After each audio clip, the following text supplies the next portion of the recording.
Oui les amis, c'est Fabien Klimenko de Cannes. Aujourd'hui, voilà, je voulais vous parler de Rav Ron Chaya, qui est un personnage, un juif, un personnage religieux juif qui fait beaucoup de commentaires sur l'actualité, qui parle du Messie, de l'Apocalypse, de la fin des temps. Et c'est un bel illuminé, hein. Honnêtement, je vous invite à le regarder. Personnellement, c'est quelqu'un que je ne suis pas plus que cela. Je le connais depuis de nombreuses années, je regarde un peu certaines de ses vidéos de temps en temps. Et là, j'ai vu justement qu'il prédisait, ou du moins qu'il confirmait une année 2020 explosive, ou du moins 18 mois à venir très tendus. Il parlait de l'Arabie Saoudite, de tensions économiques très dures pour ce pays, et que si l'Iran déclenchait une nouvelle attaque dans le Golfe Persique, il y aurait un effondrement économique, beaucoup de conflits pour les États-Unis, Israël et l'Arabie Saoudite qui sont un peu en alliance. Alors c'est assez intéressant, hein. Je vous mets le lien de la vidéo d'ailleurs en dessous pour que vous puissiez regarder dans les détails. Euh, et c'est vrai que lui, il prédit une décembre 2020, une Hanouka, qui est la fête juive, assez intéressante.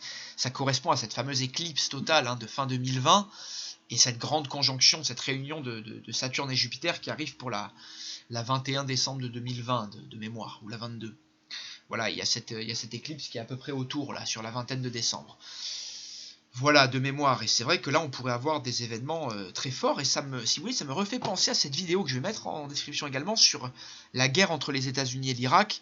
Et j'avais parlé en mi-2019 qu'on avait un statu quo entre les USA et l'Iran, que les USA avaient réussi à trouver grâce justement avec des sanctions économiques et certaines, on va dire décisions diplomatiques et certains accords, mais que ce statu quo, qui était d'ailleurs représenté par un semi-sextile de Jupiter à Saturne, chacun siégeait en domicile, c'était très intéressant là sur la mi-2019, là sur l'été 2019, et que ce statu quo changerait là sur la deuxième moitié 2020, pardon, où là Saturne prendrait le pas sur Jupiter, parce que Jupiter, dans le signe du Capricorne, la liberté, symbolisée par le monde occidental, qui est le maître d'ascendant aussi des États-Unis, qui sont ascendants Sagittaire.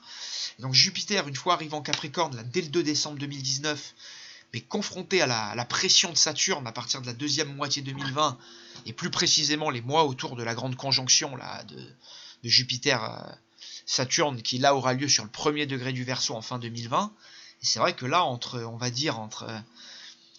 ces dates là, de moitié 2020 jusqu'à...